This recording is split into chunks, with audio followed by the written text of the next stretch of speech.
प्रभु का अति पवित्र नाम का महिमा हो।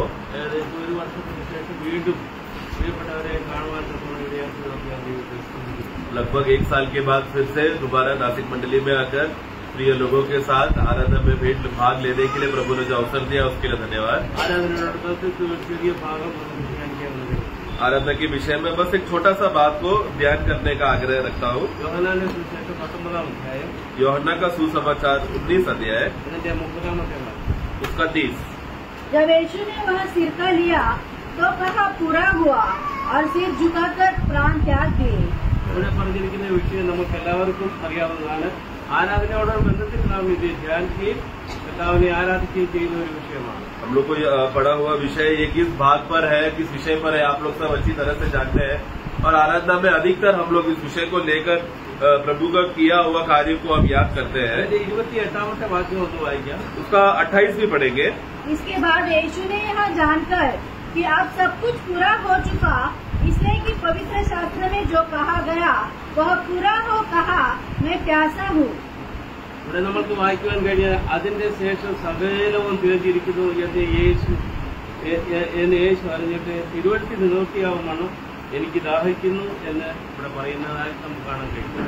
देखते हैं कि प्रभु को जब ये जाना कि जब सब कुछ पूरा हो गया और पवित्र शास्त्र पूरा हुआ है करके बात देखकर उन्होंने कहा मैं प्यासा हूँ. അതിന്റെ ശേഷം എന്ന് പറയുമ്പോൾ ഇതിന്റെ മുകളിൽ എന്തോ കാര്യം നടന്നതായി നമുക്ക് മനസ്സിലാക്കാൻ കഴിയും. तो इसके बाद यीशु जाना करके ऐसा शुरुआत ऐसा लिखा है, मतलब उसके ऊपर कुछ तो हुआ जिसके वजह से यीशु को बोलना पड़ा इसके बाद യേശു ജാനാ करके. അന്നേരം നമുക്ക് അതിന്റെ 19ാം അധ്യായം അതിന്റെ 1ാം വാക്യം തൊട്ട് താഴോട്ട് വായിക്കുമ്പോൾ നമുക്കറിയാം അവിടെ എന്താണ് സംഭവിച്ചതെന്ന് അവിടെ നമുക്ക് മനസ്സിലാക്കാൻ കഴിയും. तो इसके बाद मतलब किसके बाद, तो वो 19वां अध्याय का पहला वाक्य से पढ़ते समय में वो सारी घटनाएं लिखा है जिसके वजह से 28 में बोल पाया कि इसके बाद നമ്മുടെ കർത്താവ് പീലാത്തോസിന്റെ മുമ്പാകെ വിധിക്കായി നിൽക്കുകയാണ്. हमारा प्रभु वहाँ पर पीलातोस के सामने विधि के लिए वो खड़ा है. 6 കോടതിയിൽ മാറി മാറി അവനെ വിധിച്ചിട്ടും അവർക്ക് ഒന്നും കാണുവാൻ തക്കവണ്ണം കഴിഞ്ഞില്ല. उसको अलग अलग बार बार उसके ऊपर विधि डाला गया, अलग अलग न्यायालयों में लेकर जाकर उसके ऊपर आरोप उसके ऊपर डाला, तो भी वो गुनहगार है करके साबित नहीं हो पाया. നമ്മുടെ ആ പീലാത്തോസിന് മുമ്പാകെ അവൻ നിൽക്കുന്ന അവസ്ഥ നമ്മൾക്ക് എല്ലാവർക്കും നമ്മുടെ ഹൃദയം കണ്ടുകൊണ്ട് പോകുമ്പോൾ നമുക്ക് ഈ വേദഭാഗത്തിൽ നിന്ന് മനസ്സിലാക്കുവാൻ സാധിക്കും. और ये वाक्य पढ़ते समय में और आप लोग अपने हृदय की आंखों से जब उस बात को मनन करते समय में आप लोग समझ सकते हैं कि उस समय में यीशु का अवस्था क्या था. ഇത് അവസാനത്തെ വിധിയാണ് ഇവിടെ നടക്കുവാൻ പോകുന്നത്. यहाँ पर ये अभी आखिरी विधि अभी यहाँ पर बोला करने जा रहा है. മുള്ളുകൊണ്ട് അവർ ഒരു കിരീടം ഉണ്ടാക്കി അവന്റെ തലയിൽ വെച്ചു. यीशु के ऊपर कांटों का ताज बनाकर उसके ऊपर डाला गया. അവന് ധൂമ്ര വസ്ത്രം ധരിപ്പിച്ചു.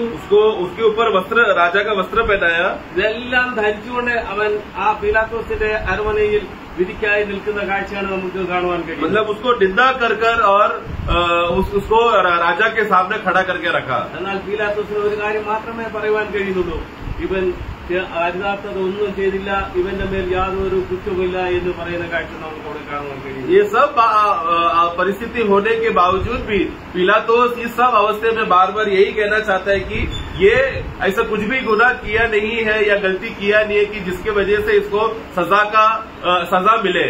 ഇവർ ചെയ്ത പ്രവൃത്തി മൂലം പീലാത്തോസിന് മുമ്പിൽ നിൽക്കുന്ന ആ കർത്താവിനെ പീലാത്തോസ് പരിചയപ്പെടുത്തുന്നതായി നമുക്ക് അതിന്റെ 5ാമത്തെ വാക്യത്തിൽ വായിക്കുവാൻ കഴിയുന്നുണ്ട്.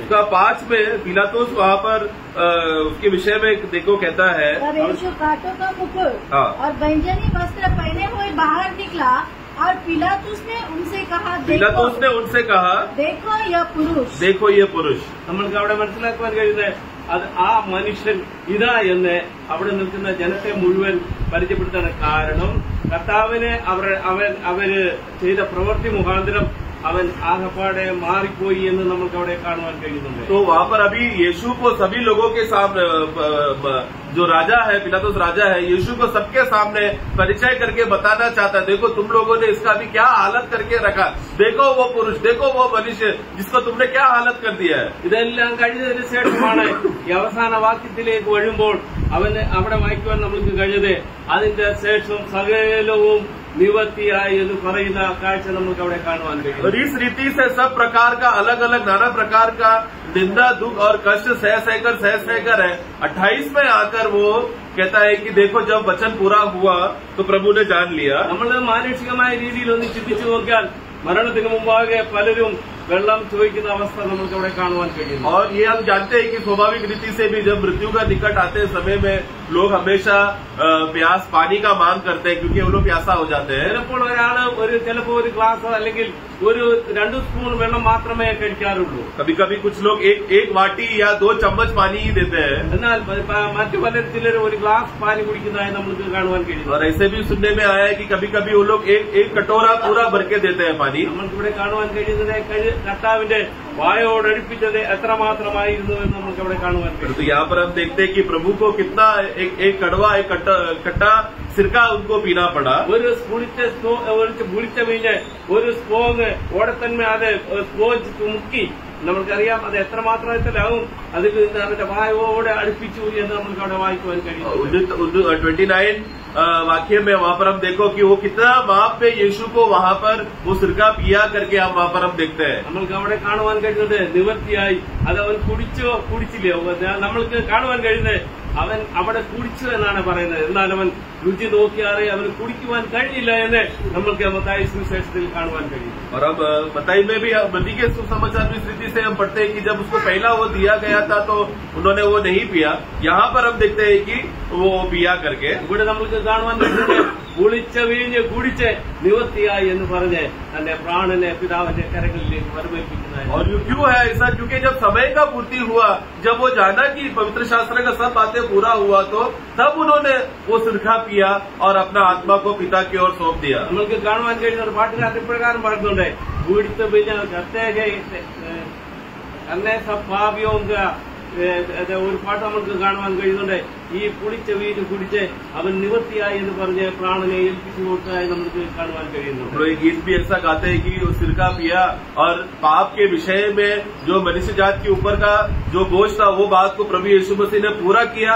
पूरा करके प्रभु ने अपना प्राण का छुटकारा का दान दे दिया अपना प्राण को, और फिर वो मनुष्य जात को बचा लिया. നമുക്കറിയാം നമ്മുടെ കർത്താവ് അവസാനമായി പറഞ്ഞ ഒരു വാക്കാണ് ഇത് എന്ന് നമുക്ക് കാണുവാൻ കഴിയുന്നു. और हम जानते हैं कि क्रूस में जो सबसे आखिरी शब्द था मरने से पहले उन्होंने कहा. ദൈവജനമേ നമ്മൾ ആരാധനയ്ക്ക് കടന്നു വരുമ്പോൾ നമ്മൾ ഓർക്കുവാനുള്ളത് ഒരേ ഒരു കാര്യം ഉള്ളൂ. ഭാവിയും ദോഷിയും അടക്കപ്പെട്ടവരും സൂക്ഷിക്കപ്പെട്ടവരും നമ്മുടെ ഗുണങ്ങൾ ഒന്നും പറയുവാനില്ലാത്ത ഒരവസ്ഥ നമുക്കുണ്ടായിരുന്നു എന്ന് നമ്മൾക്കിവിടെ മനസ്സിലാക്കുവാൻ കഴിയും. इसलिए प्रियो, आज जब इस वचन को हमारे सामने रखकर जब हम लोग मनन करते समय में हमें इस बात का एक ही बात का स्मरण और याद जो हमें करना है कि हम जैसे अयोग्य लोग जिसमें हमें कोई भी गुण नहीं था, हमारे में ऐसा कुछ नहीं था, पाप से दबे हुए ऐसे लोगों के लिए प्रभु यीशु मसीह आकर मरा. നമ്മൾക്കത് കാണുവാൻ കഴിയുന്നത് എഫേസ്യർ 2-ാം അധ്യായം അതിന്റെ 13 മുതൽ താഴോട്ടുള്ള വാക്യങ്ങൾ വായിക്കുമ്പോൾ നമ്മുടെ ഗുണവിശേഷങ്ങൾ നമുക്ക് അവിടെ കാണുവാൻ കഴിയുന്നു. और क्या था हमारे गुण, हमारे अंदर क्या किस प्रकार के गुण है करके एफेसू का पुस्तक 2 अध्याय उसका 11 से नीचे बढ़ते समय में हमारा मनुष्य जात का पाप के द्वारा जो जो गुण विशेषता था वो सब बातें वहाँ पर लिखा गया है. നമുക്ക് അവിടെ കാണുവാൻ കഴിയുന്നുണ്ട് നമ്മൾ മുമ്പ് പ്രകൃതിയാൽ ജാതികളായിരുന്നു നമ്മൾക്ക് അവിടെ കാണുവാൻ കഴിയുന്നുണ്ട്. 11 में लिखा है कि स्वाभाविक रीति से हम लोग अन्य जाति थे. നമ്മൾക്ക് അവിടെ കാണുവാൻ കഴിയുന്നുണ്ട് നമ്മൾ പരിച്ഛേദനയേറ്റവരായിരുന്നു. हम लोग खतना रहित थे, खतना नहीं था हमारा, അഗ്നിജാപികളായിരുന്നു. खतना रहित थे. അതിലൊക്കെ ഏറ്റവും വിശേഷമായി കാരണം നമുക്ക് കർത്താവുമായിട്ട് യാതൊരു ബന്ധവുമില്ലാത്ത ഒരു അവസ്ഥയിലായിരുന്നു എന്ന് നമുക്ക് ഇവിടെ കാണുവാൻ കഴിയുന്നു. 12 में लिखा है कि हमारा सबसे बड़ा अवस्था क्या है कि एक समय हमारा हालत ऐसा था कि मसीह के साथ हमारा कोई भी रिश्ता नाता नहीं था. നമ്മൾക്ക് അവസാനമായി കാണുവാൻ കഴിയുന്നത് നമ്മൾ പ്രത്യാശയില്ലാതെ ലോകത്തിൽ ജീവിച്ചവരായിരുന്നു എന്ന് നമുക്ക് ഇവിടെ കാണുവാൻ. और हम लोग आशा रहित थे, संसार में परमेश्वर रहित थे.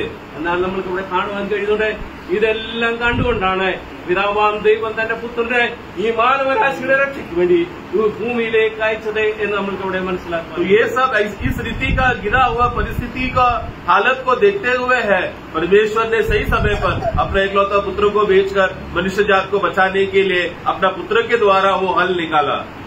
പ്രകൃതിയാൽ ജാതികളായിരുന്ന നമ്മെ ദൈവജനമാക്കി തീർത്തു. यानी कि स्वाभाविक रीति से हम लोग जो अन्य जाति थे, यीशु मसीह का बलिदान की वजह से क्या हो गया, अभी हम लोग स्वाभाविक रीति से परमेश्वर के संतान बन गए. നമുക്ക് അവിടെ കാണുവാൻ കഴിയുന്നത് നമ്മുടെ പാപത്തിന്റെ പ്രായശ്ചിത്തം കാൽവരി ക്രൂശിൽ അവൻ ചെയ്തതുകൊണ്ട് നമ്മെ ആ മരണത്തിൽ നിന്ന് അവനെ വിടുവിച്ചു എന്ന് നമുക്ക് അവിടെ വായിക്കുവാൻ കഴിയും. जैसा हमने पढ़ा यूहन्ना में भी कि यीशु मसीह ने वहाँ पर उस क्रूस के बलिदान में जब सब कुछ पूरा हुआ करके जब वो कहा, मतलब वो क्या कर रहा था, मनुष्य जात के ऊपर जो पाप का जो कर्ज था उसको वो पूरा करके मनुष्य जात को अपने पापों से और अधर्मों से बचाया. നമുക്ക് അവിടെ കാണുവാൻ കഴിയുന്നുണ്ട് ഐശയ്യാവിന്റെ പുസ്തകം 53-ാം അധ്യായം അതിന്റെ 5-ാമത്തെ വാക്യത്തിൽ നമുക്ക് ഇപ്രകാരം വായിക്കുവാൻ കഴിയുന്നുണ്ട്. Isaiah 53 का उसका 5 में हम इस रीति से पढ़ते हैं.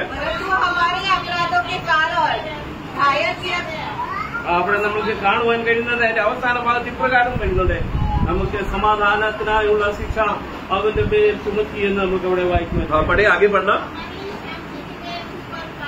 हाँ, हमारे शांति के लिए हमें जब शांति पाना था तो उसको ताड़ना सजा प्रभु यीशु मसीह के ऊपर आया. അതുകൊണ്ട് നമ്മൾക്ക് ഇപ്രകാരം കാണിക്കാൻ റോമാലേഖനം 3-ാം അധ്യായം അതിന്റെ 25-ാമത്തെ വാക്യത്തിൽ ഇപ്രകാരം നമുക്ക് വായിക്കുവാൻ കഴിയുന്നുണ്ട്. रोमियो का पुस्तक 3 का 25. उसे परमेश्वर ने उनके लहू के कारण एक ऐसा प्रायश्चित ठहराया जो विश्वास करने से कार्यकारी होता है कि जो पाप पहले किए गए और जिन पर परमेश्वर ने अपनी सहनशीलता के कारण ध्यान नहीं किया, उनके विषय में वह अपनी धार्मिकता प्रकट करे. അതാണ് നമ്മൾക്ക് അവിടെ കാണുവാൻ കഴിയുന്നത്. വിശ്വസിക്കുന്നവർക്ക് അവൻ തന്റെ രക്തമൂലം പ്രായശ്ചിത്തമാകുവാൻ ദൈവം അവനെ പരസ്യമായി നിർത്തിയിരിക്കുന്നു എന്ന് നമുക്ക് അവിടെ വായിക്കുവാൻ കഴിയും. परमेश्वर हमें बताने के लिए प्रभु यीशु मसीह को सबके सामने प्रदर्शन किया ताकि हमारा पाप का प्रायश्चित हो सके. നമ്മൾക്ക് വിശ്വസിച്ചവരായ നമ്മൾക്ക് വേണ്ടി അവനെ പരസ്യമായി കാഴ്ചയാക്കി അവനെ നിർത്തിയിരിക്കുന്ന അവസ്ഥയാണ് നമുക്ക്.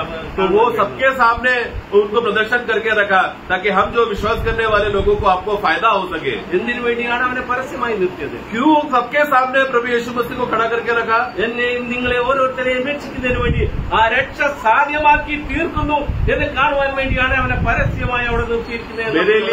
मेरे लिए और आपके लिए, हम सभी लोगों के लिए, मनुष्य जात के लिए एकमात्र ही हल है पाप से हमें छुटकारा मिल सकता है. ये बात साबित करने के लिए सबके सामने यीशु मसीह को पाप का उद्धारकर्ता के रूप में सबके सामने प्रायश्चित के बलि के रूप में खड़ा करके रखा. അതാണ് നമ്മൾ കാണുവാൻ കഴിയുന്നത്.